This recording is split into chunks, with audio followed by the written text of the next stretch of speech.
सिंधु महल परिवार ने मंदसौर के मूल निवासी वर्तमान में दुबई के सफल व्यवसायी श्री नरेश कुमार भावनानी का जन्मदिन उत्साह के साथ मनाया। सिंधु महल मंदसौर नगर की एक ऐसी शान बन चुका है जो केवल सिंधु महल परिवार के सिंधी समाजजनों के लिए ही नहीं वरन पूरे नगर के लिए गर्व का स्थान हो गया है।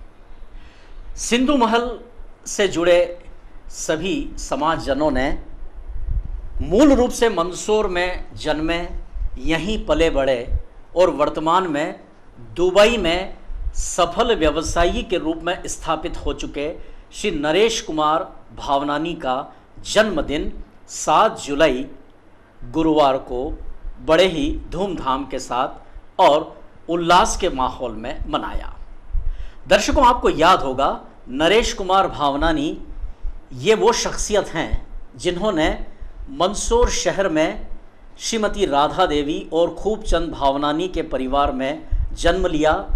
बेहद गरीबी के दौर से निकला यह परिवार और नरेश कुमार भावनानी ने बचपन के दिन इतने संघर्षों के साथ व्यतीत किए कि यदि उनके बचपन के संघर्षों की हम यहाँ बात करें तो निश्चित रूप से विचलित हो सकते हैं कि उन्होंने बेहद गरीबी में अपना बचपन यहाँ बिताया, लेकिन प्रारब्ध और नियति को कुछ और ही मंजूर था। जैसे जैसे ये नौजवान आगे बढ़ा, उम्र बढ़ी, अपना कैरियर तलाशने सन 1989 में दुबई गए और उसके बाद पीछे मुड़कर नहीं देखा। आज नरेश कुमार भावनानी ने दुबई में अपने व्यवसाय का जो विस्तृत साम्राज्य स्थापित किया है, उससे न केवल सैकड़ों मंदसौर के युवाओं को वहाँ रोजगार मिला, बल्कि दुबई में भी एक स्थापित और सफल व्यवसायी के रूप में उन्होंने अपना गौरवपूर्ण नाम अर्जित किया। मंदसौर के सिंधु महल के निर्माण में उनकी भूमिका सबसे ज़्यादा महत्वपूर्ण रही। उन्हीं के योगदान से यह भव्य भवन निर्मित हुआ, जिसकी ज़मीन सिंधु महल जो सिंधु पूज्य सिंधी भाई बंद पंचायत समाज कल्याण एवं शैक्षणिक समिति के द्वारा यहाँ उपलब्ध कराई।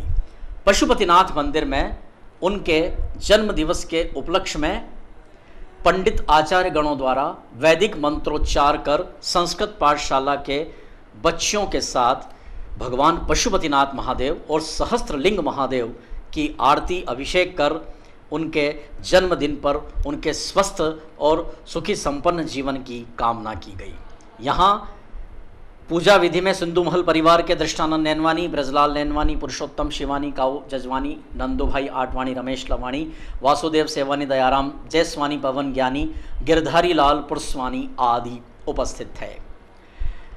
सायंकाल स्वाध्याय मंच द्वारा संचालित बालगृह अपना घर में 40 कन्याओं की पूजा कर यहाँ भी भोजन प्रसादी का आयोजन हुआ। बच्चों ने केक काटकर श्री नरेश कुमार भावनानी के जन्मदिन पर खुशियां जाहिर की और उनके प्रति शुभकामनाएं व्यक्त की। इसी प्रकार सायंकाल सेवा बैंक जो गांधी चौराहे पर भोजनशाला के रूप में निर्धन लोगों के लिए संचालित है, यहाँ भी भोजन कराया गया। भगवान झूलेलाल से पल्लव पाकर संगत ने आपके लंबे जीवन की कामना की। साईं बाबा का भी उन्हें बहुत ही बड़ा इष्ट है। रात्रि बजरंग बली एवं साईं बाबा की भी महाआरती अभिनंदन नगर क्षेत्र स्थित साईं मंदिर में की गई। यहाँ भी उनके जीवन के खुशहाल और स्वस्थ जीवन की, यशस्वी जीवन की कामनाएं की गई, बधाई व शुभकामनाएं दी गई। ऐसे व्यक्तित्व जो केवल अपने लिए नहीं समाज के लिए जीते हैं, पीड़ित मानवता के लिए जी रहे हैं। और नरेश कुमार भावनानी ये वो शख्स है जो इस शहर के लिए बहुत कुछ करना चाहते हैं। जब उनसे डैश न्यूज़ की खास मुलाकात हुई थी तो उन्होंने कहा था कि गरीबी क्या होती है यह मैं जानता हूँ। मेरा सपना है कि मंदसौर का कोई भी व्यक्ति कष्ट में न रहे, अभाव में न रहे। निश्चित रूप से भविष्य में उनके द्वारा इस क्षेत्र में ऐसे अनेक सेवा के प्रकल्प स्थापित किए जाएंगे जिससे न केवल पीड़ित मानवता की सेवा होगी बल्कि रोजगार के अवसर भी यहाँ उपलब्ध होंगे। अंत में आभार प्रदर्शन काऊ जजवानी, नंदोभाई आडवाणी, गिरीश भक्तानी, वासुदेव सेवानी ने प्रकट किया।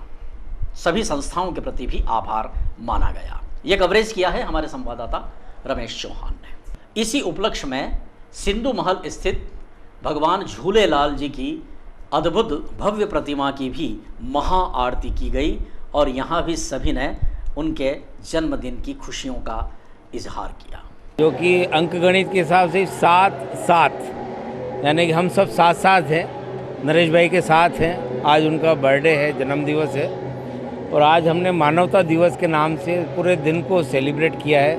सब लोगों ने मिलकर, हमारे सिंधु महल के जितने भी सदस्य हैं, उनके जितने शुभचिंतक के जितने मित्रगण हैं, सब ने आज सबसे पहले अभिषेक पूजा अर्चना की पशुपतिनाथ पे उनके जन्मदिन के अवसर पर।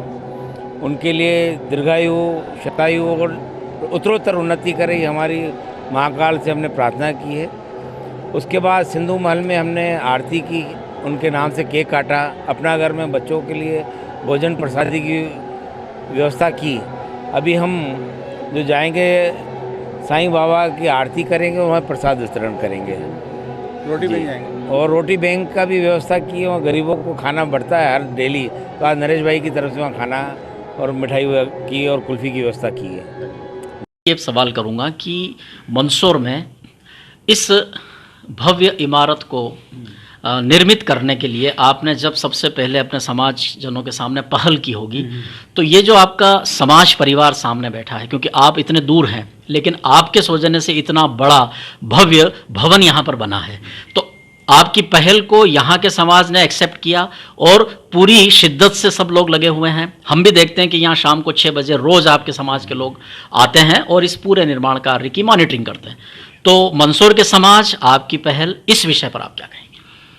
सबसे पहली बात तो मैंने आपको पहले ही बताया जी, देने वाला कोई है, करने वाले कोई और है। करने वाले कौन है? ये सब लोग हैं। इन्होंने दिन रात मेहनत करी है। सबसे पहले जब शुरुआत हुई जी, तो मैं तो मंदसौर का रहने वाला हूँ जी, और मंदसौर में तो ये सब चल रहा था। तो काका जी ने मेरे से बात करी, ऐसी सी बात है। मैंने कहा नो प्रॉब्लम काका जी, आप जो हुक्म करो, जैसा आपका हुक्म होगा। दस्तानंद जी ने शुरुआत करी जी, तो मैं जो हुक्म हो नो प्रॉब्लम, जैसा करना है आप मेरे को हुक्म करें, आप बताएं तो वैसा करें। तो उन्होंने जो जो रखी, सब भाइयों ने बताया ऐसा करना है, तो उस चीज़ को करी। ये तो मतलब बहुत छोटी चीज़ है जो हमने की है अभी, हमको तो बहुत आगे तक करना है। और खाली सिंधी समाज के लिए, हमको पूरे मंदसौर के लिए करना है, सभी के लिए करना। सभी के लिए। ये the human being we are all one, okay, कि भाई सिंधी और वो कुछ नहीं है। बिल्कुल बिल्कुल ठीक है, हम लोग सिंधी हैं तो सबको अपने फैमिली पहले देखेंगे। बिल्कुल। हर आदमी अपना परिवार पहले देखता है, बाद में डोनेट करता है बाहर। तो वो तो अपनी जगह है, but we are open for all and हमको आगे बहुत कुछ करना है।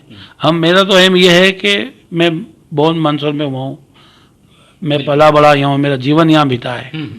19 साल की मैंने लाइफ निकाली है। बिल्कुल तो जो मैंने टाइम देखा है, मैं नहीं चाहूँगा कोई और देखे। बिल्कुल, ठीक बात है। मैं ऐसा करना चाहता हूँ कि हर आदमी के फेस पे स्माइल हो, मंदसौर के जितने भी लोग रहते हो सबके फेस पे स्माइल हो, ये मेरा एम है। अब वो कैसे मालिक पूरा करेगा वो उसके हाथ में है। यानी शहर को और भी बहुत कुछ देने की तमन्ना है आपके मन में? बहुत बहुत बहुत। ये तो शुरुआत है, बोला ना, ये तो नी के बराबर है। ये जस्ट शुरुआत है, ये माध्यम बनाया है। अब इससे अरोमा क्रिएट हुआ है, इससे हमारा योग स्टार्ट हुआ है, इससे हमारा जो संस्था बनी है 13 लोगों की, ये एक एक आदमी जो है वो 1-1 करोड़ लोग को संभालेंगे। ये तैयारी चल रही है अभी। तो इनकी तैयारी के हिसाब से ऐसे ही पूरी संस्था बनी हुई है। और जैसा मालिक तो बोलने को तो कुछ नहीं होता है, जो मालिक कराएगा वही होगा। आप प्रदेश में थे और यहाँ आपके सौजन्य से ये भवन बन रहा था। हाँ, बस तो जब आप यहाँ आए और अपनी कल्पना को साकार अपनी आंखों से देखा, हाँ, तो मैं उस- एक्सपेक्ट उस- नहीं कर रहा था कि उस ऐसा क्षण कुछ कैसा बना था? होगा। जी, ये अनएक्सपेक्टेड है, टोटली अनएक्सपेक्टेड है।